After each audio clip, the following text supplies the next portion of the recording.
bahagia bersama bulan Ramadan. Masya Allah ya. Dan mungkin sebelum kita memulai talk show ini, kita akan mencoba untuk menyapa terlebih dahulu guru kita Ustadz Khalid Basalamah. Assalamualaikum Ustadz.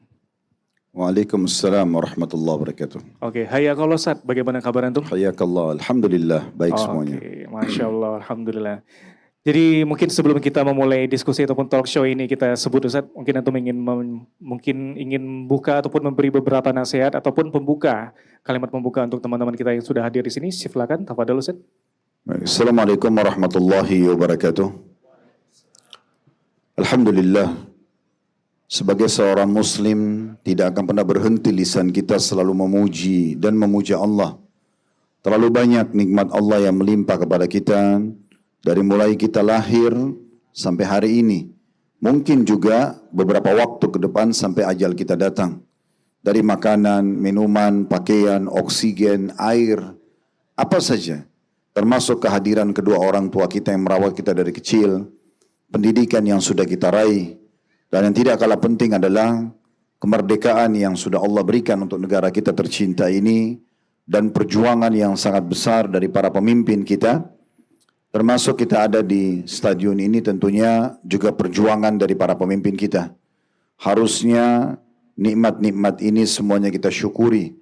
Kita mengucapkan alhamdulillah kepada Allah Subhanahu wa taala dan juga mendoakan baik kepada semua orang yang telah berjasa dalam hidup kita. Mulai dari kedua orang tua kita, kemudian sanak kerabat, orang-orang yang ada di sekitar kita, dan tidak lupa adalah para pemimpin dan para pejuang negara kita yang sudah menuangkan semua ide mereka, mengerahkan semua energi dan potensi mereka, bahkan tidak sedikit di antara pejuang kita dulu menumpahkan darah dan juga menyerahkan jiwanya untuk kemerdekaan negara kita, dan ini nikmat yang harusnya kita syukuri dan kita doakan kebaikan untuk mereka. Oleh karena itu saya mengajak diri saya dan teman-teman sekalian, jangan pernah luputkan dari doa-doa kita untuk mendoakan para pendiri negara ini yang sudah menghadiahkan sesuatu yang sangat mahal untuk kita, yaitu kemerdekaan, persatuan dan kesatuan negara kita, serta juga menyiapkan segala macam fasilitas dengan segala macam pengorbanan yang sudah mereka berikan. Lupakan dulu semua kesalahan dan kekurangan, tapi kita doakan agar kesalahan dan kekurangan tersebut dimaafkan oleh Allah Subhanahu wa taala, dan juga tentunya diberikan oleh Allah kemudahan justru untuk menyempurnakan kekurangan tersebut. Ini nikmat yang harus kita syukuri, dan bentuk syukur selain mengucapkan alhamdulillah, kita juga tentunya menjaga dan merawat semuanya itu. Merawat hubungan baik kita dan juga merawat fasilitas yang sudah ada. Selanjutnya kita panjatkan salam hormat kita kepada utusan Allah Nabi besar Muhammad sallallahu alaihi wa ala alihi wa sahbihi wasallam, orang yang telah Allah perintahkan kita untuk mengucapkan salam hormat kepadanya dan juga diperintahkan untuk menjadikannya sebagai suri tauladan dalam kehidupan kita. Menciplak hidup manusia terbaik ini adalah bagian daripada ibadah. Cara makannya, minumnya, berpakaian, berumah tangga, berekonomi, berpolitik, semua ini bagian daripada ibadah.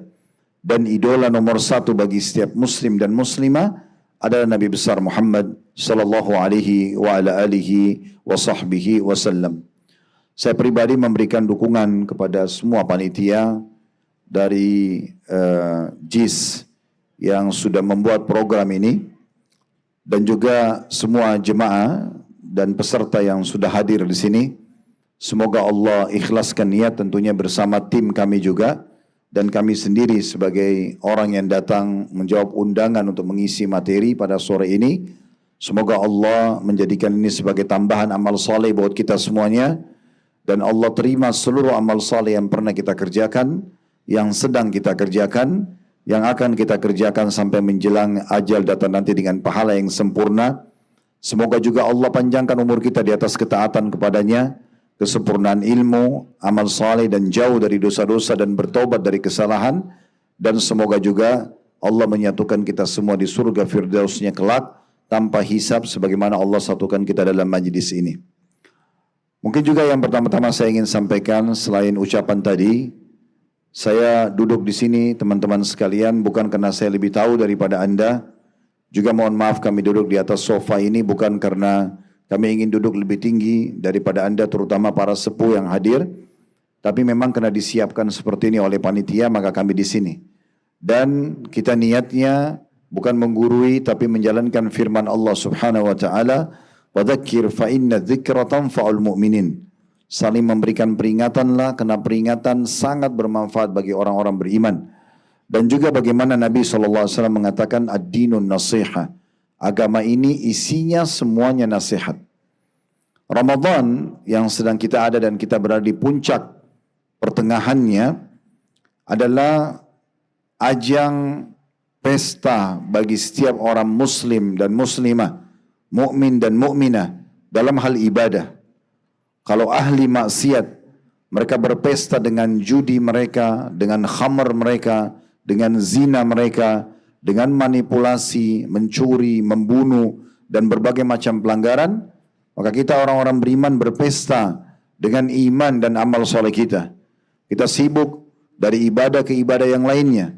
Sibuk dari puasa ke sholat, ke zikir, ke doa, baca Quran, juga orang sakit, datang dalam majelis ilmu seperti ini, dan berbagai macam kegiatan-kegiatan yang Ramadan ini puncaknya kita pesta. Jangan pernah memulai Ramadan atau melaluinya dengan sebuah beban. Jangan pernah mengikuti bisikan syaitan yang mengatakan Ramadan sebulan puasa sepertinya terlalu lama waktunya. Padahal puasa itu adalah ajang servis kesehatan buat kita. Servis tubuh kita. Selama 11 bulan yang lalu, kita selalu makan makanan apa saja. Yang panas, yang dingin, yang pedas, yang asam, yang manis. Kalau tubuh kita ini adalah mesin, mungkin sudah rusak. Apalagi kalau komponennya kita tahu otot, urat-urat, kulit, daging, lemak. Semua ini butuh servis. Dan servis terbaik buat tubuh adalah puasa. Makanya Allah jadikan setahun sekali diwajibkan kita mengikuti program ini agar secara duniawiyahnya kita akan mendapatkan kesehatan. Dan secara ukhrawiyahnya dijadikan ibadah puasa adalah ibadah yang paling afdal. Sebagaimana baginda Nabi SAW mengatakan, seluruh amal ibadah anak Adam sudah ditentukan kadar pahalanya. Antara 10 sampai 700 kali lipat. Kecuali puasa. Allah Azza wa Jal berfirman, karena puasa milikku dan aku akan membalasnya secara langsung. Para orang-orang yang sedang puasa meninggalkan makanan, minuman, dan syahwatnya karena aku. Orang yang puasa akan diberikan 2 kegembiraan. Kegembiraan pada saat buka puasa, sebagaimana kita rasakan dari awal Ramadan sampai sekarang. Setiap kita berbuka puasa dengan segelas air dingin, sirup, atau teh hangat, rasanya sangat bahagia karena dahaga kita hilang. Begitu juga kita merasakan hilangnya rasa lapar karena kita sudah bisa mengkonsumsi makanan. Dan kegembiraan kedua pada saat bertemu dengan Allah Azza wa Jalla di hari kiamat nanti, karena kita memang akan menuju ke sana semuanya. Terlalu banyak miliaran jumlah manusia yang sudah mendahului kita menuju kepada Allah Subhanahu wa taala. Dan banyak ayat Al-Quran yang berbunyi Allah mengatakan wa ilaihin nusyur wa ilaihil masir. Kepadanya kalian akan dikembalikan, kepadanya kalian akan dikumpulkan. Kita semua akan kembali kepada Allah Subhanahu wa taala. Sehebat apapun kita menjaga kesehatan kita, hidup di lingkungan dan udara yang asri, berolahraga setiap hari, dan juga mengkonsumsi makanan-makanan yang sehat, tetap saja fa idza jaa ajaluhum la yastakhiruna sa'atan wa la yastaqdimun. Mereka akan, kalau datang ajalnya, tidak akan diterlambatkan sesaat dan tidak akan dimajukan sesaat. Inilah ajang saudaraku seiman di mana kita mendekatkan diri kita kepada Sang Pencipta Allah. Maka jadilah sosok-sosok muslim. Ini penting sekali. Saya ulangi lagi, jadilah sosok-sosok muslim yang pada saat tiba Idul Fitri nanti 1 Syawal dengan izin Allah Subhanahu wa taala yang mengucapkan alhamdulillah dengan lisannya karena alhamdulillahnya siap untuk mempraktekkan ilmu selama pelatihan di bulan Ramadan. Ini lembaga pelatihan, peningkatan skill spiritual kita, peningkatan keimanan kita kepada Allah Subhanahu wa taala. Dan memang itu targetnya. Allah sebutkan dalam surah Al-Baqarah Surah nomor 2 ayat 183, Ya ayyuhalladzina amanu kutiba alaikumus siyamu kama kutiba alal ladzina min qablikum. Targetnya la'allakum tattaqun. Hai orang-orang beriman, telah diwajibkan untuk kalian berpuasa di bulan Ramadan. Atau kalau kita langsung masuk ke makna ayatnya, telah dibuatkan untuk kalian program-program, berbagai macam program ibadah. Sebagaimana telah diwajibkan untuk orang-orang sebelum kalian, agar kalian mencapai tingkat ketakwaan atau patuh dan tunduk kepada Allah Subhanahu wa taala. Inilah ajang kita sedang dilatih oleh Allah Subhanahu wa taala untuk mengenal Dia lebih dekat. Maka ucapkan alhamdulillah nanti Idul Fitri, karena alhamdulillahnya siap mulai sekarang setelah Idul Fitri untuk melaksanakan puasa-puasa sunnah. Karena selama sebulan kita sudah dilatih untuk berpuasa wajib. Kita siap untuk mengerjakan sholat malam, karena kita sudah dilatih selama sebulan untuk tarawih. Dan tarawih, qiyamul lail, qiyamul Ramadan, tahajud sama saja. Cuma tarawih artinya santai, bisa kita kerjakan setelah sholat ba'diyah isya. Mungkin setelah Idul Fitri kita mengerjakannya justru mendekati waktu subuh. Dan juga kita sudah dilatih selama sebulan terbiasa untuk bangun di waktu sahur. Ini waktu yang paling mahal seorang hamba bermunajat kepada Tuhannya. Karena Nabi Muhammad SAW bersabda, kalau tertinggal sepertiga malam, cara menghitung sepertiga malam, saudaraku seiman, adalah mulai dari maghrib ke subuh. Misalnya maghrib jam 6 sore, subuh jam 5, maka berarti 11 jam, dibagi 3 lah. Kalau tertinggal sepertiga malam, Allah Azza wa Jal turun ke langit bumi, datang ke rumah kita di bumi lalu bertanya, apakah ada hamba-hambaku yang memohon pertolongan maka aku tolong? Ada enggak yang punya hajat aku penuhi? Dan adakah yang minta pemutihan dosa atau pengampunan dosa maka saya maafkan? Ini dilatih kita terbiasa sebulan bangun di waktu sahur, waktu yang paling berharga bagi setiap muslim, berdua dan bermunajat dengan Tuhannya Allah Azza wa Jal. Inilah bulan kita dilatih untuk kembali kepada kitabullah Al-Quran, yang merupakan hudan linnas, petunjuk bagi manusia, syifa linnas, obat untuk manusia. Al-Quran, banyak di antara muslimin tidak kembali kepadanya, tidak belajar bacaannya, tidak coba mentadaburi atau merenungi ayat-ayatnya, tidak menghafal, bahkan tidak menerapkan hukum-hukumnya. Ramadan memanggil kita kembali untuk menerapkannya. Begitu juga dengan sedekah, kita berlumba-lumba meraih pahala dengan membuka puasakan orang. Kita sudah terbiasa lapar, kita jadi tahu ternyata lapar itu tidak enak, haus juga itu tidak enak. Maka kita peduli terhadap orang-orang yang susah selama ini hidupnya, kita bisa berbagi dengan mereka. Dan sekian banyak program-program positif. Dan jangan pernah menjadi orang-orang yang Idul Fitri lisannya mengatakan alhamdulillah, tapi alhamdulillahnya tanda kutip karena lepas dari penjara ibadah. Alhamdulillah tidak lagi puasa, tidak lagi sholat malam, tidak lagi perlu membaca Al-Quran, tidak perlu tutup aurat. Bahkan alhamdulillah sudah bisa sekarang buat dosa. Inilah ucapan alhamdulillah yang keliru. Perbaiki ini teman-teman sekalian. Kalau tahun-tahun yang sebelumnya berlalu dari hidup Anda sekian belas tahun atau puluhan tahun, Anda selalu bersyukur kepada Allah pada saat Idul Fitri karena lepas dari penjara ibadah, maka mulai Ramadan ini Anda perbaiki. Alhamdulillah, saya sekarang siap untuk menjadi muslim yang lebih baik, menerapkan ilmu pelatihan Ramadan sampai 11 bulan ke depan.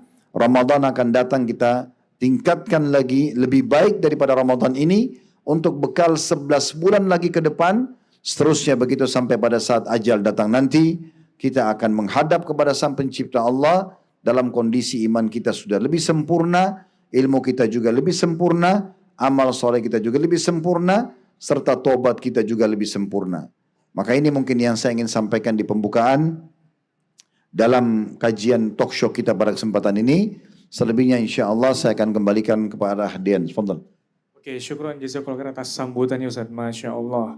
Oke, jadi alhamdulillah kita setelah sampai Ustaz di pertengahan bulan Ramadan ini, bulan yang mungkin dulunya kita rindu-rindukan, dan alhamdulillah kali ini kita bahkan sudah sampai di pertengahannya, Masya Allah. Dan mungkin untuk pertanyaan pertama, diskusi kita pertama ingin Anda tanyakan Ustaz, ini tentang apakah ada peristiwa-peristiwa besar yang terjadi di bulan Ramadan ini, Ustaz? Tepatnya pada waktu mungkin pada Nabi Muhammad SAW dulu masih hidup. Apakah ada peristiwa-peristiwa besar yang terjadi di zaman itu yang bisa kita ambil hikmahnya untuk bulan Ramadan ini, Ustaz? Tafadhol.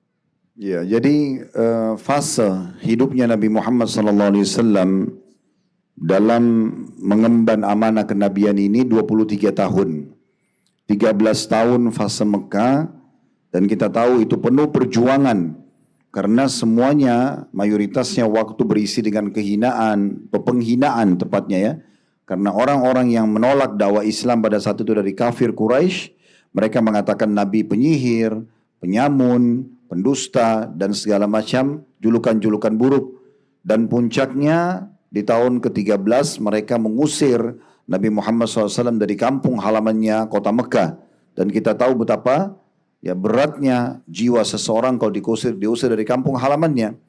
Kemudian beliau mulai hijrah ke kota Madinah, dan awal beliau hijrah itu dikenal dengan tahun pertama hijrah. Sekarang kita sudah berada di tahun 1440 sekian dari tahun Hijriah. Berarti sudah sekian ribu tahun ya lewat dari masa hijrahnya Nabi Muhammad SAW.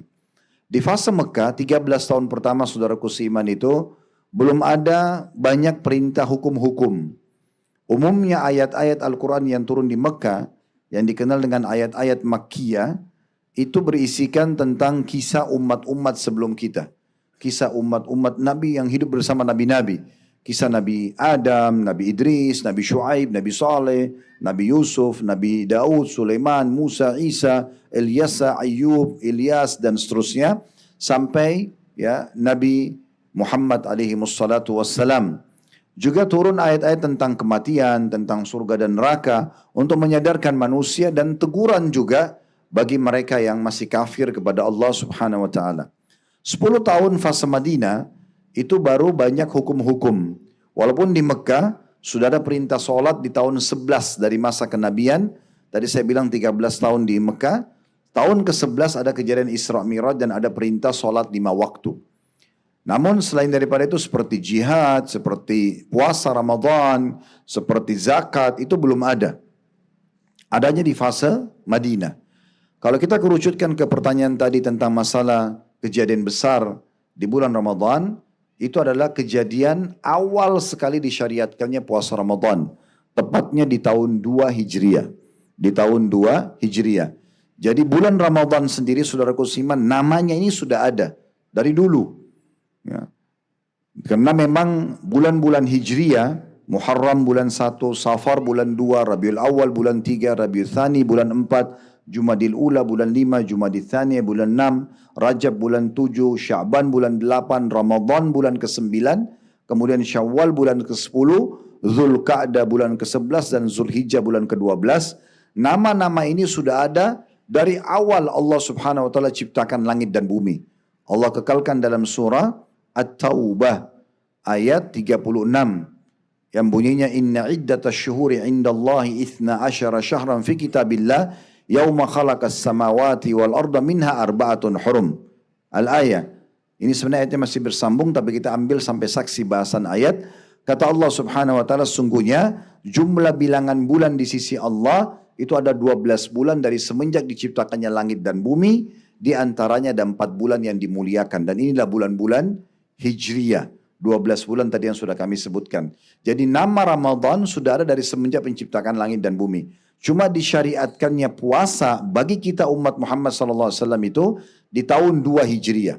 Ini termasuk kejadian yang paling besar karena memang awal disyariatkannya Ramadan. Kemudian atau puasa tepatnya. Kemudian terjadi di Ramadan pertama di tahun 2 Hijriah itu anjuran agar perang Badr. Peperangan pertama yang dihadiri oleh Nabi SAW dikenal dengan perang Badr. Dikenal dengan perang ya kemerdekaan, kemenangan besar, ya, pembeda antara hak dan batil. Karena waktu itu 314 orang dari pasukan muslimin bersama Nabi SAW berhasil mengalahkan ya 1000 pasukan orang-orang Quraisy. Bahkan 70 tokoh-tokoh Quraisy seperti Abu Jahal, seperti Umayyah bin Khalaf, Syaibah, Walid, dan tokoh-tokoh yang lainnya itu wafat, meninggal semua, terbunuh di perang Badr. Makanya dikenal dengan perang kemenangan bagi kaum muslimin. Karena 314 mengalahkan 1000 orang pasukan orang-orang Quraisy. Ini kejadian besar yang kedua selain yang pertama tadi disyariatkannya puasa itu sendiri. Dan terjadi perang Badr di tanggal 15 Ramadan tahun 2 Hijriah. Kemudian juga sisanya tentunya adalah sikap dan perbuatan Nabi SAW di bulan Ramadan. Bagaimana beliau mencontohkan apa saja yang menyampaikan, apa saja yang membatalkan puasa, dan apa saja keringanan-keringanan bagi orang yang punya uzur. Itu juga termasuk penerapan hukumnya. Kalau tadi yang pertama itu adalah awal disyariatkannya.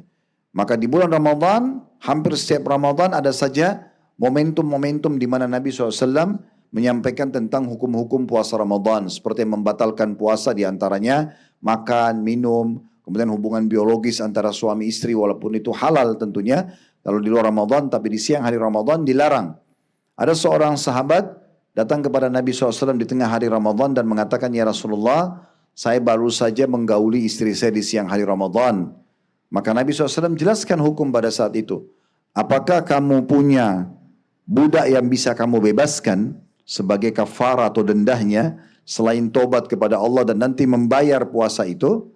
Maka orang ini mengatakan, tidak ada ya Rasulullah karena saya orang miskin. Maka Nabi kasih opsi yang kedua. Kalau gitu apa kamu bisa puasa 2 bulan berturut-turut sebagai gantinya? Dia mengatakan tidak bisa ya Rasulullah. Maka kata Nabi SAW, kalau gitu berilah makan 60 orang miskin. Keluarlah hukum ini kafara bagi orang yang membatalkan puasanya karena hubungan biologis. Begitu juga keluar hukum di salah satu Ramadan di masa Nabi SAW. Beliau pernah safar dan ternyata ada di antara sahabat yang tidak mampu berpuasa di bulan Ramadan waktu itu safar. Dan saking capeknya dan panasnya cuaca, sementara mereka safar, apalagi waktu itu lagi jihad, lagi berperang, maka ada di antara mereka yang sampai dinaungi oleh teman-temannya yang lain dengan pelapa-pelapa kurma, dan coba dipercikin air gitu. Maka Nabi SAW tanya, kenapa? Mereka mengatakan, ya Rasulullah, orang ini sedang puasa. Maka Nabi SAW mengatakan, bukan bagian daripada kebaikan mempertahankan puasa kalau keadaannya seperti ini. Dan Nabi SAW pernah mengambil ya sewadah air, kemudian membatalkan puasa beliau untuk menunjukkan boleh bagi musafir untuk membatalkan puasanya. Ini hukum keluar juga di bulan Ramadan. Maka ada beberapa kejadian-kejadian yang seperti ini yang terjadi tentunya di bulan Ramadan. Ya. Oke, syukran Ustaz atas informasinya. Dan selanjutnya ini berkaitan tentang waktu akhir Ramadan ini Ustaz. Kita sekarang sudah masuk di waktu-waktu akhir Ramadan yang mana seharusnya kita harus makin kuat ibadahnya Ustaz. Namun mungkin beberapa dari kita mungkin malah justru semakin longgar atau mungkin semakin lalai di akhir Ramadan Ustaz. Seperti mungkin ada kebutuhan untuk membeli baju raya, buka bersama dengan teman ataupun kerabat yang mungkin intensitasnya semakin bertambah, dan juga mungkin hal-hal lainnya membuat kita semakin lalai. Mungkin bagaimana nasihat dari antum sendiri Ustaz supaya kita semua bisa memanage waktu dan kegiatan kita agar tidak lalai di akhir Ramadan ini. Dan juga satu tambahan pertanyaan Ustaz, apakah ada tips memaksimalkan waktu di sisa bulan Ramadan ini Ustaz? Tafadhol.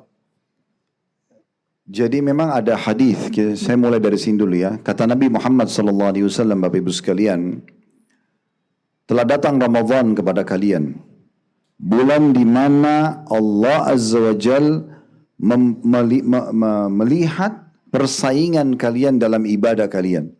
Maka tunjukkanlah yang terbaik dari diri-diri kalian. Karena sesungguhnya Allah membanggakan kalian di depan para malaikatnya. Sebenarnya ini ajang kita sedang bersaing. Kalau mungkin di tempat olahraga seperti ini, atau di tempat lomba lari atau jogging, kita ini seperti sedang start semua dari garis. Ya, seperti orang maraton lah ya. Kita sedang berlari, maka orang yang akan sampai ke garis finish adalah orang yang tidak putus asa. Orang yang terus semangat. Kalau baru lari mungkin 1 kilometer jaraknya misalnya, baru 100 meter dia sudah putus asa, udahlah saya capek, saya nggak mau, saya nggak usah lanjutin. Maka dia tidak akan masuk ke persaingan positif untuk mendapatkan atau meraih juara. Tapi orang yang bersabar dan berjuang terus, walaupun dia haus, walaupun dia capek, tapi target dia adalah dia menjadi juara, maka dia akan sampai ke garis finish. Maksudnya saya datangkan contoh ini teman-teman sekalian. Jangan Anda sudah mulai Ramadan dengan garis start dan sangat baik. Lalu pertengahan Ramadan atau akhir Ramadan Anda malah kendor. Makin dekat dengan garis finish malah makin kendor. Ini terbalik. Ya. Ini sering kita lihat fenomena ini di negara kita. Semoga Allah perbaiki ya. Di awal Ramadan ramai sekali masjid. Pertengahan sudah mulai kurang. Akhir malah kadang-kadang kosong masjidnya.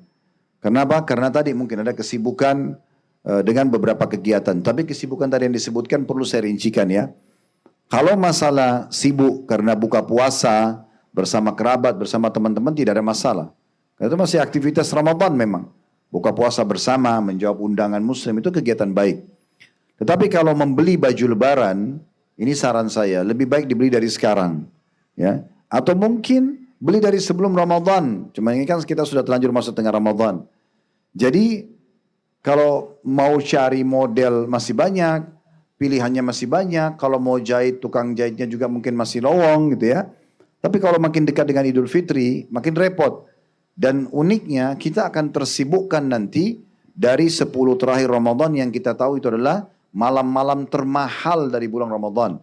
Karena ada satu malam dikenal dengan malam kemuliaan atau Lailatul Qadar. Qadar artinya kemuliaan. Dan malam ini ibadah apapun yang Anda lakukan akan dilipat gandakan sama dengan 1000 bulan Anda melakukannya atau 83 tahun plus 4 bulan. Kita tidak tahu umur kita sampai situ atau tidak. Semoga Allah berikan lebih daripada itu bahkan. Tetapi kalau Anda sempat mengucapkan subhanallah di Lailatul Qadar yang berputar di malam-malam ganjil di 10 terakhir Ramadan, maka sama pahalanya mengucapkan subhanallah 1000 bulan atau 83 tahun plus 4 bulan.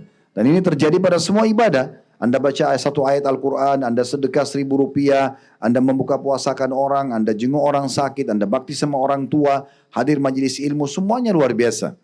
Oleh karena itu, Nabi SAW justru di 10 terakhir Ramadan, dikatakan dalam riwayat yang sahih lebih mengeraskan ikatan sarungnya dan membangunkan istrinya untuk sholat. Dan beliau pun mencontohkan untuk beriktikaf, mengikat diri di masjid, tidak keluar selama 10 hari berturut-turut, semua 5 waktu sholat wajib dan juga Jumat serta sholat sunnah dikerjakan di masjid. Dan selama di masjid, tidur pun di masjid, makan pun di masjid, tidak keluar kecuali darurat sekali. Itu karena ingin memaksimalkan dekatnya garis finish dari Ramadan. Dan bagi orang yang tidak bisa iktikaf, selama 10 hari dia bisa pilih beberapa hari saja. Dia tidak bisa, mungkin dia bisa fokus ke malam ganjil. Dia tidak bisa juga, minimal Anda mencari waktu di 10 terakhir Ramadan itu, misal antara duhur ke asar. Saya cuma bisa hari ini Ustaz. Baik, niatkan iktikaf, itu juga sudah bagus. Ini karena memang makin dekat akhir harusnya kita makin semangat. Harusnya kita makin semangat. Ingat, yang mau juara harus dia lebih berupaya dan bekerja keras agar dia mencapai apa yang dia inginkan gitu ya. Dan ada sebuah riwayat yang perlu jadi renungan kita. Nabi SAW dalam riwayat yang sahih, Bapak Ibu sekalian, pernah pada saat beliau naik di atas mimbar beliau, kebetulan mimbar Nabi SAW itu 3 anak tangga, maka beliau mengatakan di anak tangga pertama amin, di anak tangga kedua amin, di anak tangga ketiga amin. Lalu beliau sampaikanlah nasihatnya. Setelah itu pada saat beliau turun, ada sahabat yang mengatakan, ya Rasulullah, kami mendengarkan Anda mengucapkan amin tadi 3 kali. Belum pernah kami dengar ini sebelumnya. Ada apa sebenarnya? Kami ingin tahu ini ada apa sebenarnya. Kata Nabi SAW tadi, waktu saya pertama naik mimbar, di anak tangga pertama, Jibril datang dan menyampaikan kepada saya mengatakan, Muhammad, doakan kecelakaan. Ucapkan amin bagi siapapun yang mendapatkan Ramadan. Kayak kita sekarang, Allah masih beri umur dapat Ramadan. Kemudian Ramadan itu pergi, habis Ramadan, sementara dia belum diampuni dosanya. Kata Nabi Muhammad SAW, amin. Maksudnya, kalau Ramadan aja semua orang muslim coba menjadi orang lebih baik, lebih bertakwa, lebih patuh kepada Allah, mengerjakan perintah-perintah semaksimal dia mampu, meninggalkan semua pelanggaran-pelanggaran semaksimal dia mampu. Itu aja dia tidak jadi baik, kira-kira akan jadi baiknya kapan? Kalau di Ramadan tidak jujur, kapan dia akan jujur? Kalau Ramadan tidak sholat, lalu kapan dia akan sholat? Ramadan tidak puasa, kapan dia akan puasa? Ramadan tidak kenal Al-Quran, lalu kapan dia akan baca Al-Quran? Dan seterusnya. Makanya Jibril mengatakan doakan kecelakaan. Justru kalau ada orang sampai pada Ramadan, dia enggak maksimalkan itu. Ya, dia malah tidak diampuni oleh Allah Subhanahu wa taala karena justru buat dosa, justru lalai dari ketaatan-ketaatan. Lalu anak tangga yang kedua, Jibril mengatakan doakan kecelakaan hai Muhammad. Bagi siapapun yang mendapatkan kedua orang tuanya masih hidup, dia jangkau lalu tidak membuatnya masuk ke dalam surga. Maksudnya dia tidak berbakti. Maka Nabi Muhammad SAW mengatakan amin. Semoga Allah kabulkan. Karena sangat durhaka seorang anak mendapat orang tuanya hidup, dia tidak maksimal berbakti pada keduanya. Lalu anak tangga yang ketiga, Jibril juga mengatakan, hai Muhammad, doakan kecelakaan. Bagi siapapun yang mendengarkan nama kamu disebutkan di hadapannya, lalu dia tidak membacakan salawat kepadamu. Kata Nabi SAW, amin. Tapi saksi bahasan kita adalah potongan pertama hadis, Ramadan harus dimaksimalkan. Jangan disia-siakan. Kalau Anda faham Ramadan ini adalah bulan pelatihan, peningkatan skill spiritual kita, peningkatan keimanan kita, peningkatan kualitas daripada ibadah-ibadah kita secara keseluruhan, ya puasa, ya sholat, ya baca Quran, ya zikir, ya doa dan segala macam, maka saya yakin Anda tidak akan mungkin menyia-nyiakan Ramadan. Tapi kalau Anda masih menjadikan Ramadan hanya testimoni, tes-tes saja ikut puasa, seremoni, meramaikan saja karena semua umat Islam puasa, atau Anda merasa ini malah beban, Anda terpaksa melakukannya, maka mungkin Anda akan merasa ini sesuatu yang membebankan buat Anda. Oleh karena itu ubah niat Anda, ubah persepsi Anda. Kalau tips dari kami, bagaimana supaya kita tetap semangat? Bagaimana supaya kita justru 10 terakhir Ramadan lebih rajin lagi beribadah? Yang pertama, ulang-ulangin membaca keutamaan bulan Ramadan dengan segala macam ibadah di dalamnya. Ada buku Allah mudahkan kami tulis, judulnya Dahsyatnya Ramadan. Kami sebutkan di situ belasan, 15 sampai 16 keutamaan bulan Ramadan yang harusnya kita ulang-ulangin terus sehingga kita tahu, oh kalau saya maksimalin saya dapat ini. Dan kalau Anda ingin semua ibadah yang Anda sedang lakukan, Anda semangat melakukannya, maka saran kami sebelum mengerjakannya, cari tahu janji Allah di ibadah itu. Bahasa ceramahnya, fadilahnya, keutamaannya. Anda ingin rajin sedekah, Anda ketik di Google sekarang keutamaan sedekah. Akan keluar berbagai macam tulisan artikel dari para ulama-ulama dan dai-dai kita. Anda ingin lihat visual, Anda ingin audio, Anda bisa masuk ke TikTok, Facebook, Instagram, YouTube, semuanya ada. Berbagai macam bahasa, ya, dengan durasi juga beragam-ragam, dengan tema mungkin judul yang berbeda-beda, semuanya menyebutkan tentang apa yang Anda inginkan dari sedekah tersebut. Nah begitu juga dengan puasa, begitu juga dengan sholat malam, begitu juga dengan baca Quran dan seterusnya.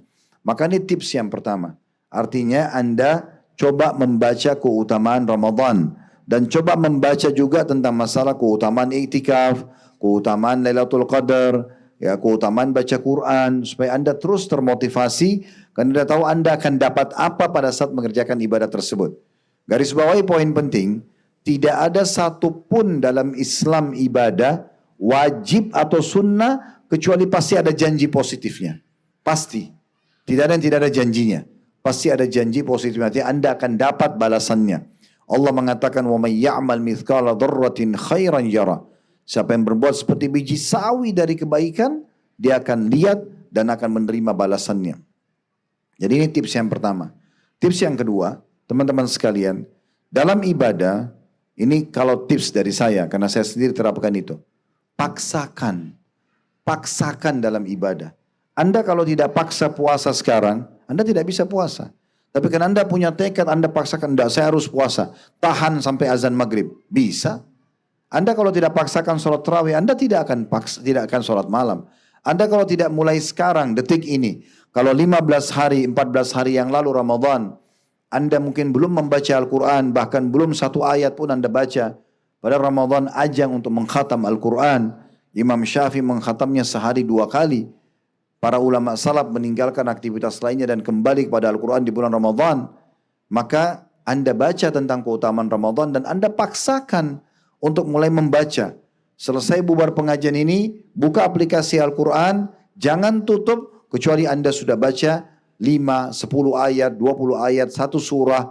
Dan Anda mulai kejar target. Kalau yang lalu sudah telat, maksudnya sudah tidak sempat dilakukan, maka jangan sia-siakan setengah yang tersisa. Maksimalkan untuk itu. Paksakan. Kalau Anda selama ini belum pernah bersedekah, sementara sedekah di Ramadan adalah sedekah yang paling afdal, Anda belum pernah meraih pahala buka puasanya orang, sementara Nabi SAW mengatakan siapa yang buka puasakan orang yang puasa, dia akan dapat pahala orang yang dibuka puasakan tanpa mengurangi sedikit pun dari pahala orang yang dibuka puasakan. Anda bayangkan kalau Anda berikan segelas air, seteguk air, sebutir kurma, sepotong roti, sebungkus nasi atau makanan misalnya kepada orang yang puasa. Hari itu semua ibadah yang dia kerjakan Anda bisa panen pahalanya. Dia baca 1 juz Al-Quran, mungkin dia bakti sama orang tua, mungkin dia hadir dalam majelis ilmu. Apa saja yang dikerjakan Anda akan panen pahalanya. Maka Anda harus kejar itu dan harus paksakan diri. Mulai Anda melakukan di saat ini. Allah berfirman dalam Al-Quran, "Walladzina jahadu fina lanahdiyannahum subulana." Orang-orang yang memujahadah, memaksakan diri menuju ke jalan-jalan kami, kami akan pandu mereka ke jalan-jalan kami. Memang harus begitu. Yang ketiga, bersama komunitas yang semangat. Kalau Anda sedang bersama dengan teman-teman yang selalu berkeluh kesah tentang puasa, haus, capek, letih, masih lama ya Idul Fitri. Kapan nih Idul Fitri? Seakan-akan dia segera mau lepas dari penjara ibadah tanda kutip yang dia anggap penjara ini. Jangan banyak duduk sama orang-orang seperti ini. Cari di masjid, di majelis ilmu orang yang disuruh masjid sibuk baca Quran, orang yang sibuk berzikir, orang yang sibuk membantu masjid buka puasain orang yang sibuk dengan kegiatan, kita berteman sama mereka. Karena pasti kita akan terpengaruh. Kata Nabi SAW, "Al-mar'u ala dini khalili." Seseorang sesuai dengan agama temannya. "Falyandur ahadukum ila man yukhalil." Pilih baik-baik yang kalian jadikan sebagai teman kalian. Yang keempat, banyak berdoa. Minta kepada Allah Subhanahu wa ta'ala agar dikuatkan iman, agar selalu diberikan semangat dalam ibadah. Nabi Ibrahim dan Nabi Ismail alaihimussalatu wassalam, pada saat Allah perintahkan bangun Ka'bah dan mereka sudah bangun, mereka berdua adalah seorang rasul, utusan Allah Subhanahu wa ta'ala, dan mereka ikhlas. Selanjutnya mereka masih berdoa mengatakan, "Rabbana taqabbal minna innaka antas samiul alim." Wahai Tuhan kami, terima ini dari kami. "Wa tub alaina innaka antat tawwabur rahim." Dan terimalah tobat kami kalau ada kesalahan-kesalahan dari apa yang sedang Engkau perintahkan yang aku kerjakan ini. Sungguhnya Kau Maha menerima tobat hamba-hambamu dan Maha pengasih. Berdoa kepada Allah, "Ya Allah, hilangkan rasa malas ini, memunculkan semangat. Ya Allah, penuhkan hati hambamu dengan keimanan dan jadikan hambamu itu sebagai contoh bagi hamba-hambamu yang lain." Terus berdoa. Doa itu sangat baik untuk kita panjatkan kepada Allah Subhanahu wa ta'ala. Kalau tips-tips ini ada, dengan izin Allah Subhanahu wa ta'ala, Anda insya Allah akan termasuk orang yang tidak akan pernah berhenti semangat. Bahkan selepas Idul Fitri pun Anda terus akan merindukan Ramadan akan datang. Inilah hari-hari teman-teman, hari-hari emas kita, di mana kalau ada orang sekarang dihidupkan dari kuburan, jenazah yang sudah meninggal, lalu dikasih pilihan sepanjang tahun dari 365 hari, mana hari yang dia mau pilih kalau dikasih 1 hari hidup, pastikan dia akan pilih Ramadan karena besarnya keutamaan yang ada di malam ini atau di bulan-bulan atau di bulan ini. Maka maksimalkan teman-teman sekalian. Ingat, yang bisa menyelamatkan diri kita hanya diri kita sendiri. Yang bisa membuat diri kita semangat mengerjakan ibadah hanya diri kita sendiri. Yang bisa membuat kita mau taubat dari dosa-dosa hanya diri kita sendiri. Selamatkan diri Anda sebelum menyesal. Saya ingin berbagi poin penting. Di hari kiamat nanti ada 3 orang yang menyesal. Yang pertama, orang yang menyesal abadi, orang kafir, orang musyrik dan orang munafik. Mereka ini akan menyesal abadi. Kenapa? Karena dalam neraka khalidina fiha, kekal selamanya, nggak bisa keluar lagi. Yang kedua, penyesalan usatul mukminin, orang-orang beriman ya yang masuk ke neraka dulu karena dosanya lebih berat daripada amal solehnya. Ini juga menyesal karena satu hari akhirat nanti Allah berfirman dalam Al-Quran, "Yauma inda rabbika ka'alfi sanati mimma ta'uddun. Satu hari di sisi Tuhan kalian nanti adalah sama dengan 1000 tahun waktu di dunia. Kalau naudzubillah jadwalnya masuk neraka satu hari saja, itu sama dengan 1000 tahun waktu dunia disiksa 24 jam non-stop oleh malaikat-malaikat yang keras dan kasar. Sebagaimana Allah sebutkan dalam surah At-Tahrim, surah nomor 66 ayat 6. Ya ayyuhalladzina amanu qu anfusakum wa ahlikum nara wa quduhan nasu wal hijaratu 'alaiha malaikatun giladun syidad la ya'sunallaha ma amarum wa yaf'aluna ma yu'marun. Hai orang beriman, selamatkan dirimu dan keluargamu dari api neraka yang bahan bakarnya dari manusia dan batu, dijaga oleh malaikat-malaikat yang keras dan kasar. Mereka selalu mengerjakan apa yang Allah perintahkan dan tidak pernah menolak ya apa yang Allah titahkan. Artinya Allah suruh bakar-bakar, panggang-panggang, cincang-cincang, gak ada sama sekali negosiasi. Ini penyesalan. Penyesalan yang ketiga, penyesalan orang-orang yang masuk ke dalam surga yang sebenarnya mereka sudah masuk dalam surga.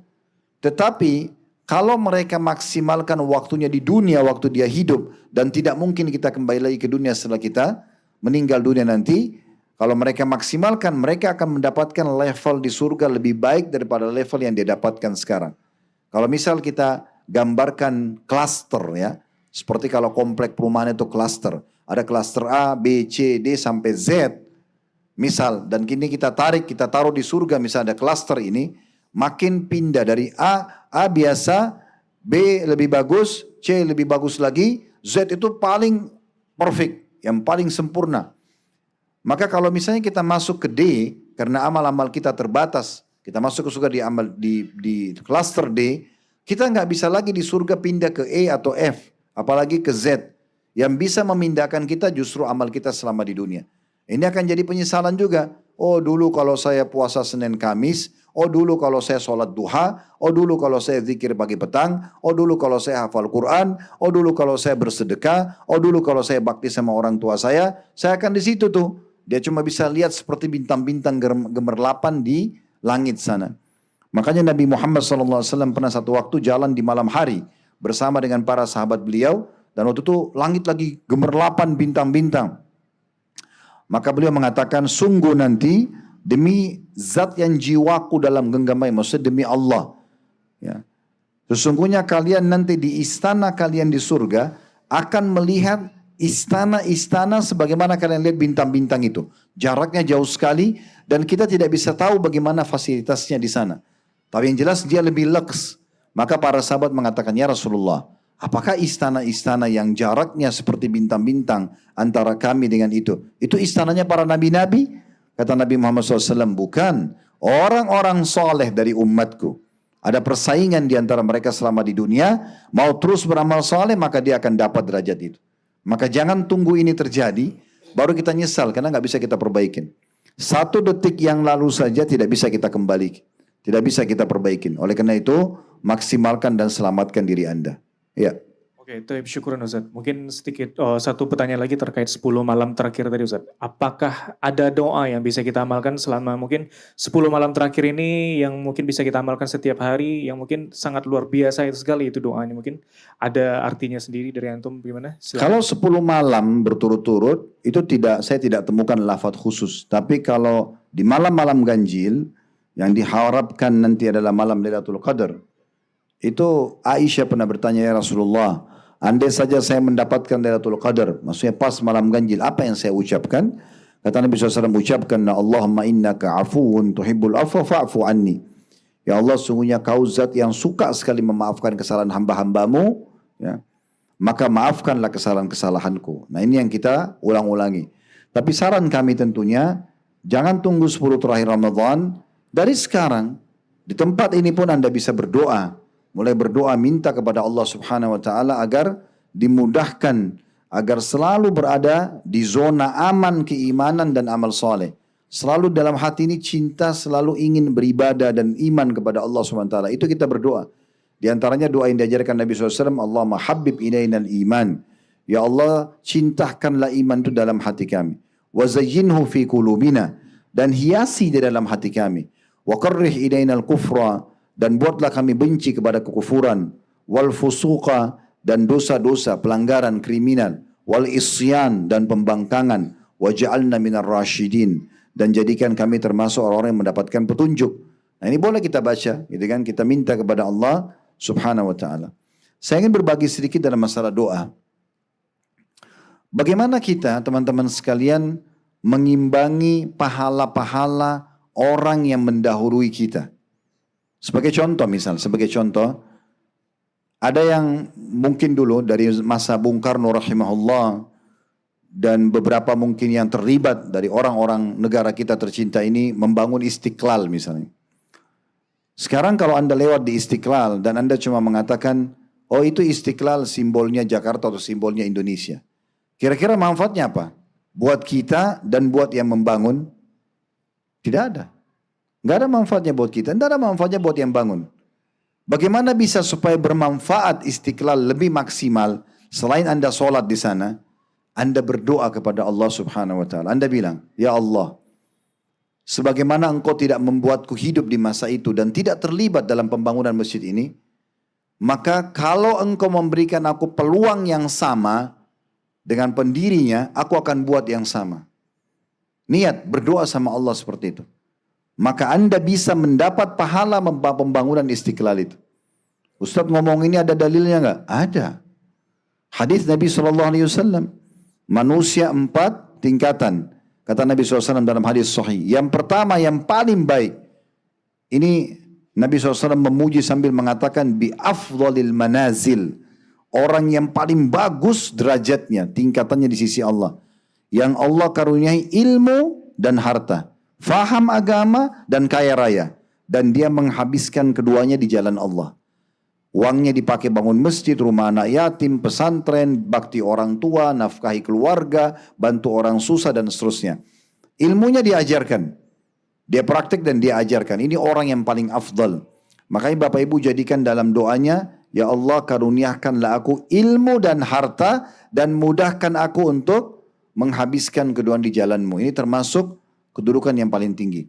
Golongan kedua, ini yang perlu kita garis bawahi. Orang yang Allah kasih ilmu, dia tahu secara teori, bangun masjid itu besar pahalanya, pesantren, rumah anak yatim, sedekah ke orang tua misalnya, atau bakti pada orang tua, bantu orang susah, dia tahu secara teori. Tapi dia nggak punya harta, dia cuma punya ilmu. Lalu kata Nabi Muhammad SAW, orang yang kedua ini berkata antara dia sama Tuhannya, tulus dari hatinya, ya Allah, kalau seandainya Engkau mengaruniakan aku, apa yang Engkau karuniakan tadi, golongan pertama, aku akan buat yang sama dengan dia. Maksudnya kalau Engkau karuniakan juga aku harta, aku akan bangun masjid seperti dia, rumah anak yatim, bantu orang susah, menyenangkan orang tua dan seterusnya. Kata Nabi SAW, fahuma biniyatihi fahuma fi ajri sawa. Dengan niatnya orang yang kedua tadi, maka pahalanya dengan orang yang pertama sama. Sama. Anda bisa meraih pahala pembangunan Istiqlal, pembangunan JIS ini, pembangunan semua masjid di muka bumi ini. Apapun kegiatan positif, bagaimana caranya? Berdoa kepada Allah. Minta agar Allah berikan kita peluang. Ya, kalau seandainya Allah berikan peluang, kita akan lakukan yang sama. Tulus dalam hati, Allah akan berikan itu. Ini golongan yang kedua.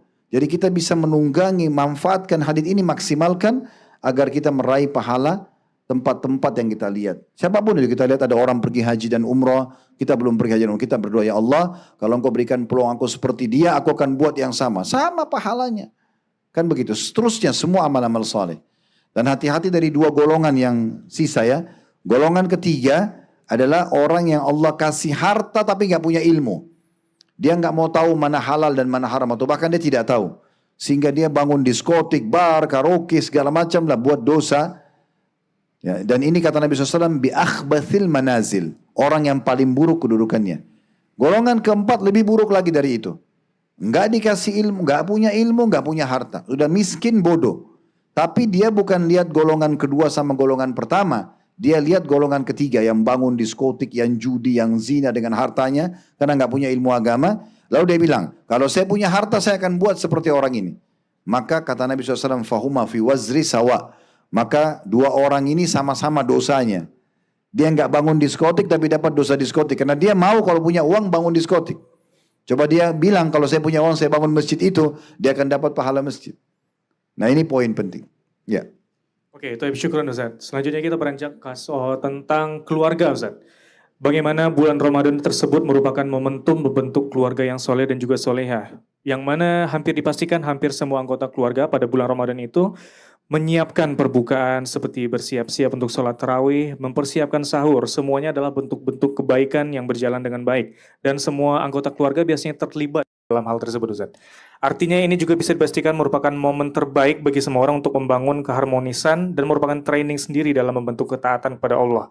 Pertanyaannya di sini apakah ada tips sendiri di dalam Islam bagaimana caranya agar setiap anggota keluarga bisa berbekas Ramadan ini dan hal baik ini terus berjalan bahkan di luar bulan Ramadan sendiri Ustaz. Tafadhol. Ya sebenarnya kalau kita sudah memahami tadi apa yang kami sampaikan sebelumnya ya, bahwasanya Anda berbekal dengan mengetahui, mempelajari tentang keutamaan Ramadan, Anda bersama dengan komunitas orang-orang yang rajin ibadah, Anda pun ya berdoa kepada Allah Subhanahu wa taala, Anda maksakan diri tadi. Maka ini sangat baik. Bermula dari keluarga kita, suami istri, anak, sama orang tua. Bagaimana kita mengajak partisipasi pasangan kita dan memotivasi mereka tentang keutamaan buka puasa, keutamaan sahur, ya, keutamaan bahkan berbagi buka puasa itu dengan masjid atau musola dekat rumah, atau berbagi dengan tetangga atau kerabat misalnya. Semua itu kita sampaikan dan kita harus kesempatan saling tahu tentang masalah itu ya. Itu dulu poin tentang masalah kegiatannya. Memang dalam Islam sisi yang lain, rumah tangga itu bukan hanya sekedar kita laluin begitu saja. Tapi memang ini momentum untuk sama-sama ya setelah akad nikah saling gandengan tangan menuju ke surga. Dunia ini cuma tempat lewat saja. Kalau ini difahami targetnya surga, mulai sekarang akad nikah, tidak ada bahasa perceraian, semuanya kita saling memperbaiki satu sama yang lain, saling mendukung kegiatan-kegiatan positif, targetnya surga ya, pasti akan baik. Saya waktu awal nikah saya bilang sama istri saya begitu. Kita menikah ini targetnya di sana. Surga. Udah selesai. Jadi sekarang perjalanan semua ke sana ini itu yang akan kita bangun dalam rumah tangga ini. Kita akan saling dukung-mendukung dalam ibadah, kita akan saling mengingatkan kalau ada pelanggaran atau kekurangan, maka itu yang penting. Dan dalam Islam memang dianjurkan ini ya untuk sama-sama melakukan ibadah. Di antaranya hadis tentang solat malam, kata Nabi SAW, semoga Allah merahmati seorang suami yang kalau dia bangun untuk solat malam, dia bangunkan istrinya bersamanya. Dan kalau istrinya menolak, maka dia percikkan sedikit air di wajahnya. Dan semoga Allah merahmati seorang istri, sebaliknya. Yang kalau dia bangun solat malam, dia bangunkan suaminya bersamanya. Dan kalau suaminya menolak, dia percikan sedikit air di wajahnya. Dan kalau keduanya bangun mengerjakan solat malam, maka keduanya akan dicatat pada malam itu sebagai hamba-hamba Allah yang banyak berzikir kepada Allah. Artinya ibadahnya maksimal. Nah seperti itulah. Jadi memang Ramadan ini momentum yang sangat baik itu. Untuk kita terus menjalin hubungan dan komunikasi rumah tangga. Walaupun Islam sebenarnya tidak di Ramadan saja. Di luar Ramadan pun memang rumah tangga itu adalah sebuah bahtera yang sangat aman agar kita bisa saling dukung-mendukung antara anggota keluarga menuju ke surga bersama-sama. Ya. Oke, itu syukuran Ustaz. Mungkin setelah ini kita akan lanjut ke tentang pembahasan menuju ke Idul Fitri Ustaz. Dan kita tahu di sebelum Idul Fitri sendiri ada satu kewajiban kita sebagai muslim. Mungkin perlu di reminder lagi, mungkin ada beberapa dari kita yang lupa Ustaz. Dan ini berkaitan tentang zakat fitrah Ustaz. Apakah zakat fitrah ini memang kewajiban dan mungkin bagaimana sih perhitungannya untuk membayar zakat fitrah ini Ustaz? Mungkin perlu diingatkan kembali bagi teman-teman. Silakan Ustaz. Iya, zakat fitrah ini wajib hukumnya bagi yang punya kemampuan. Dikatakan dalam banyak riwayat para sahabat mengatakan Rasulullah SAW telah memfaridahkan atau mewajibkan zakat fitrah. Dan zakat fitrah ini dikeluarkan oleh kepala rumah tangga. Suami, misalnya dia ada istri, ada 2 anak, maka dia mengeluarkan berarti 4 porsi. Buat dia, buat istri dan buat kedua anaknya. Kalau dia punya orang juga yang tinggal bersama dia di rumah, maaf asisten rumah tangga, juga dia majikannya mengeluarkan zakat fitrahnya gitu ya. Nah zakat fitrah ini dikeluarkan sebelum sholat Id. Dan Alhamdulillah Basnas kita ada, pemerintah ada juga yayasan-yayasan sosial ya, yang menerima itu. Anda bisa hari-hari sekarang dari sekarang pun sudah ke yayasan itu lalu kemudian mau atau menyerahkan ya zakat fitrah Anda. Intinya zakat fitrah itu dikeluarkan, diberikan kepada para fakir sebelum sholat Idul Fitri. Kata Nabi SAW, zakat yang dikeluarkan sebelum sholat Idul Fitri maka dia adalah zakat yang diterima sebagai zakat fitrah. Dan zakat yang atau sedekah yang dikeluarkan setelah sholat Idul Fitri maka dianggap sedekah biasa saja. Jenis yang dikeluarkan adalah makanan pokok kita. Alhamdulillah MUI juga sudah mengeluarkan itu ya, 3,5 liter beras ya, per orang. Jadi kalau Bapak Ibu mau keluarkan, usahakan cari beras yang Anda makan ya, jenisnya. Misalnya jenisnya saja ya, tidak harus sama persis per butirnya, tapi misalnya Anda biasa makan beras pulen premium misalnya, terbaik, misal per liternya Rp10.000, maka itu yang Anda jadikan patokan, berarti Anda keluarkan 35.000 misalnya ya. Atau misalnya Anda makan biasanya beras yang 15.000, berarti Anda keluarkan 45.000 satu orangnya. Karena atau lebih dari itu ya, kalau 15.000 berarti dikali 3,5 liter. Nah, itu. Anda keluarkan, nah Anda kali harga beras yang biasa Anda makan per liter berapa, dikali 3,5 liternya, kan gitu. Nah itu nanti akan dikeluarkan kepada orang-orang fakir. Kurang lebih ya, penerima zakat fitrah itu sama dengan penerima zakat mal. Dan penerima zakat mal disebutkan dalam Al-Quran ada 8 golongan gitu ya. Mereka menerima zakat ya.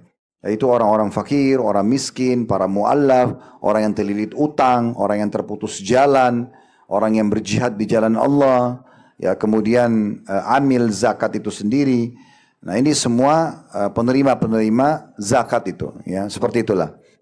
Jadi zakat fitrah ini sekali lagi wajib bagi yang mampu untuk mengeluarkannya. Allahu a'lam. Pertanyaan selanjutnya ini terkait tentang persiapan dari Idul Fitri, Ustaz. Tadi kita sudah menjelaskan tentang zakat fitrah. Apakah ada persiapan lain selain zakat fitrah sendiri untuk kita menuju ke Idul Fitri?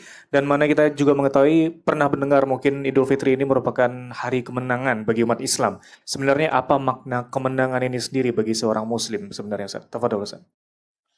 Ya sebenarnya hari Idul Fitri tidak dibahasakan hari kemenangan. Tapi kalau orang mau membahasakan itu bisa saja gitu ya. Orang semua Muslim memang berbahagia dan bergembira dengan Idul Fitri. Karena memang Nabi SAW menjadikannya sebagai hari raya. Waktu beliau hijrah ke Madinah, penduduk Madinah memiliki beberapa hari yang mereka jadikan sebagai hari raya. Maka Nabi SAW suruh tinggalkan semua itu, tradisi-tradisi itu. Lalu Nabi mengatakan, Allah telah mengizinkan dan membuat untuk kalian 2 hari raya, yaitu hari raya Idul Fitri dan Idul Adha. Dua-duanya kita bisa bergembira di saat itu. Ya. Fitr artinya puasa sebenarnya ya. Idul Fitr ya itu maksudnya membatalkan puasa, ya, membatalkan puasanya karena memang kita harus batalin puasa di saat itu. Makanya Nabi Muhammad SAW kalau tiba Idul Fitri sebelum pergi sholat Id beliau makan. Beliau makan untuk menunjukkan kalau memang sudah saatnya membatalkan puasa, sudah selesai Ramadan. Ya kan gitu. Kalau Idul Adha, karena itu adalah hari-hari makan, maka Nabi SAW makannya setelah sholat Id, setelah sholat Idul Adha. Nah itu yang dimaksudkan di sini. Ya. Jadi mungkin persiapan-persiapan yang kita lakukan adalah selain memang tadi kita zakat fitrah bagi yang mampu, kita juga persiapan untuk sholat Idnya. Sholat Id itu dikerjakan awal waktu duha. Dan semuanya muslimin dan muslimat itu dianjurkan untuk menghadiri di lapangan terbuka. Ya, seperti mungkin lapangan terbuka yaitu ya. Kalau memang hujan, ada halangan baru pindah ke masjid. Ya. Di masa Nabi SAW lapangan terbuka itu namanya musolla. Kalau kita sekarang kan musolla maksudnya masa tempat sholat yang kecil malah. Tapi kalau dalam bahasa Arab musolla itu adalah tempat sholat di lapangan yang terbuka, besar. Ya. Nah, itu dikerjakan bagi semua muslim. Wanita-wanita yang berhalangan pun dianjurkan datang walaupun tidak ikut sholat. Tapi mereka datang untuk meramaikan komunitas muslim dan mendengarkan khutbah. Karena sholat itu terdiri dari 2 rangkaian. Sholatnya sendiri dan khutbahnya. Sholat dulu 2 rakaat, dimulai dengan 7 kali takbir selain takbiratul ihram di rakaat pertama. Dan rakaat kedua 5 kali takbir selain takbir intiqal atau takbir yang pindah dari rakaat 1 ke rakaat kedua. Lalu kemudian bacaannya biasa saja seperti sholat umumnya, lalu salam. Habis itu khatibnya akan naik ke atas mimbar lalu khutbah. Nah ini rangkaian yang harus diperhatikan. Jangan tinggalkan lokasi sebelum khutbah selesai. Karena rangkaian sholat itu tuh dua. Sholatnya dan khutbahnya. Sholatnya dan khutbahnya. Kemudian yang ketiga tentunya kita boleh ya menunjukkan kegembiraan dengan menggunakan pakaian yang baru, pakaian yang bagus, ya, berpenampilan yang bersih. Karena memang itu hari raya kita. Hari raya kita, umat Islam memiliki 3 hari raya sebenarnya kalau ditambahkan dengan pekanan itu hari Jumat ya. Tapi yang setahun sekali itu adalah setahun sekali adalah Idul Fitri dan Idul Adha. Maka kita boleh menggunakan pakaian-pakaian yang baik. Kemudian yang keempat, kita juga dianjurkan dan disunnahkan Nabi SAW kalau pergi sholat Id, kita jalan menuju ke tempat itu dari satu sisi jalan. Misalnya Anda mau ke sini, Anda jalan dari sisi barat misalnya. Nanti kalau selesai sholat, Anda keluar dari sisi timur. Jadi jalan yang kita menuju ke musola dan jalan yang kita pulang ke rumah itu kita bedakan. Ini termasuk sunnah Nabi SAW. Di antara hikmahnya kata ulama, di antaranya saja hikmahnya itu adalah agar kita melihat komunitas muslim ya yang banyak dan juga kita memperlihatkan komunitas kita sebenarnya kepada umat manusia. Kalau ajaran agama ini adalah agama yang benar. Nah, itu di antara yang disunnahkan gitu ya. Kalau yang biasa dikerjakan hal-hal yang mubah boleh, rekreasi keluarga, silaturahim keluarga, tapi bukan rangkaian dari sholat Id ya. Jadi di Idul Fitri bukan harus kita silaturahim ya, atau bukan harus kita ziarah kubur, itu adalah kita kerjakan sepanjang tahun. Tapi kalau ada orang yang kebetulan mau silaturahim keluarganya nggak ada masalah. Intinya pada hari itu orang selain tadi poin-poin kami sampaikan adalah acara bebas selama tidak ada pelanggaran agama. Allahu a'lam. Oke, itu syukuran Ustaz. Mungkin pertanyaan terakhir Ustaz. Apa yang harus kita lakukan agar kita bisa berbahagia di bulan Ramadan tahun ini, dan apa yang harus kita lakukan agar kita bisa menjaga iman kita hingga datang di bulan Ramadan selanjutnya Ustaz. Tafadhol Ustaz. Ya, ini sebenarnya tadi sudah kita singgung ya, kalau pertanyaan yang ini. Kalau saya melihat pribadi teman-teman sekalian, saya simpulkan jangan memulai Ramadan atau melewatinya dengan beban. Kalau Anda niatnya beban, waduh puasa sebulan, waduh capek, waduh haus, waduh lapar, semuanya begitu, maka Anda akan berat melaluinya. Tapi kalau Anda enjoy aja, Anda nikmatin saja. Seperti sekarang kita puasa, kita nikmatin aja. Ya udah hausnya kita nikmatin, ibadah karena Allah. Nanti buka puasa juga kita nikmatin. Besok kita puasa kita nikmatin. Sholat tarawih mungkin ngantuk capek sedikit kita nikmatin. Maka akan lebih mudah gitu ya. Kita akan lebih mudah. Kalau saya enjoy aja, nikmatin dan jalani dengan penuh keyakinan kalau kita akan mendapatkan balasan dari Allah Subhanahu wa taala. Saya yakin orang seperti ini akan bahagia karena tidak ada beban bagi dia. Dia malah bahagia menyambut bulan Ramadan tersebut dan dia jadikan ini momentum yang sangat mahal. Berapa banyak teman-teman sekalian orang-orang yang mungkin Ramadan tahun lalu masih hidup di Jakarta ini, masih hidup di negara kita Indonesia, tapi Ramadan ini sudah meninggal. Sering kita dengar berita pas mau tiba Ramadan ada yang meninggal, ada yang lagi puasa meninggal. Ya, kita masih diberikan kesempatan. Kita tidak tahu Ramadan akan datang. Orang mukmin yang cerdas, dia akan maksimalkan peluang ibadah yang depan matanya dan dia menjadikan seakan-akan itu ibadah terakhirnya. Makanya Nabi Muhammad SAW kalau mau sholat, seringkali beliau ucapkan, "Sallu salatal muwadda'ah." Sholatlah sebagaimana sholat perpisahan. Anggap setelah salam kalian akan meninggal dunia. Maka dia akan maksimalkan sholat itu. Andai saja seseorang di antara kita divonis oleh dokter, dikatakan, maaf umur Anda tinggal 1 jam kalau secara medis, Anda akan meninggal dunia. Lalu Anda punya peluang sholat di saat itu. Bagaimana sholat Anda? Dokter sudah vonis Anda akan meninggal 1 jam lagi. Saya yakin Anda akan lebih khusyuk dari yang sebelumnya. Anda akan menangis kepada Allah. Anda akan tobat kepada Allah SWT. Karena Anda tahu Anda akan meninggal sejam lagi. Atau Anda berdiri di depan musuh, leher Anda akan ditebas. Cuma dikasih kesempatan sholat 2 rakaat. Bagaimana Anda sholat? Pasti Anda akan sangat khusyuk. Sebenarnya tanpa kita tunggu vonis dokter atau musuh akan menebas leher kita, malaikat maut itu bisa datang setiap saat. Dan dia sangat misterius, kita nggak tahu tempatnya di mana, kapan waktunya. Sehat, muda, tua, laki-laki, perempuan, kaya, miskin, pejabat, masyarakat biasa semua akan mati. Ya, kullu nafsin zaikatul maut kata Allah. Semua jiwa pasti akan meninggal. Aina ma takunu yudrikumul maut walau kuntum fi burujim musyayyada. Dalam ayat lain, dimanapun kalian berada, kalian pasti akan dikejar oleh kematian tersebut, walaupun kalian berada di satu bangunan yang sangat kokoh. Dalam ayat lain, Qul innal mautal ladzi tafirruna minhu fa innahu mulaqikum. Ya, sesungguhnya mati yang kalian lari daripadanya, dia akan datang menyambut kalian. Jadi kita nggak bisa menghindar. Orang mukmin yang cerdas menjadikan kesempatan amal. Ini ada orang miskin nih, misalnya mau minta, kasih, jangan ikut negosiasi sama syaitan. Syaitan bilang, sudahlah, masih kuat, masih gampang, nanti orang miskin di depan aja. Mungkin itu adalah orang miskin terakhir yang Anda temui.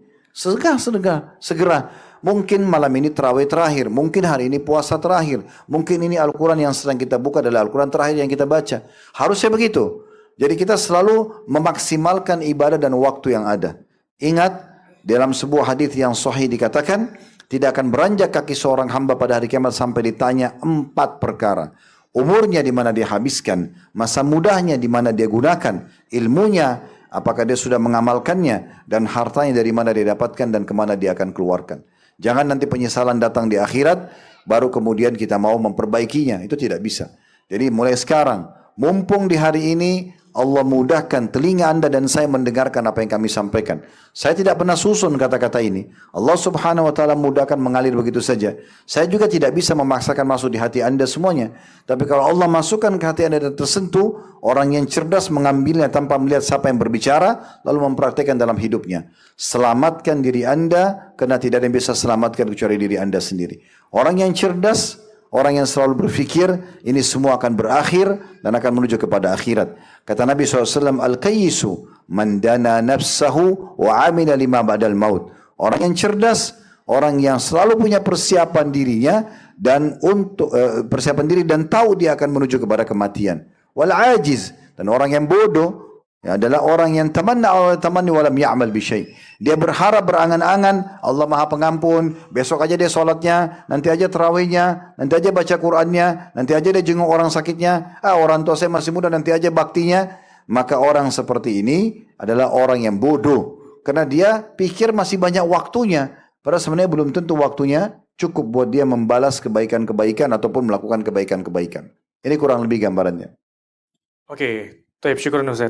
Alhamdulillah kita telah menyelesaikan talk show kita pada hari ini dan semoga kita semua bisa mengambil hikmah dari semua penjabaran dan juga penjelasan dari guru kita Ustaz Khalid Basalamah pada sore hari ini. Dan tentunya kita berharap kita semua insya Allah bisa berbahagia seperti tema kita pada sore hari ini, berbahagia di bulan Ramadan, dan juga semoga Allah pertemukan kembali kita di bulan Ramadan pada tahun selanjutnya insya Allah. Mungkin itu saja, saya bersama dengan Ustaz Khalid Basalamah kami mengucapkan jazakumullah khairan sekali lagi, dan insya Allah semoga kita bisa bertemu kembali di lain waktu, dan juga semoga Allah pertemukan kita semua di Jannatul Firdausnya insyaallah, Allahumma amin. Baiklah, mari kita tutup pertemuan kali ini dengan kafaratul majelis, Ustaz. Subhanakallahumma wa bihamdika asyhadu an la ilaha illa anta astaghfiruka wa atubu ilaik. Wassalamualaikum warahmatullahi wabarakatuh. Barakallahu fiikum.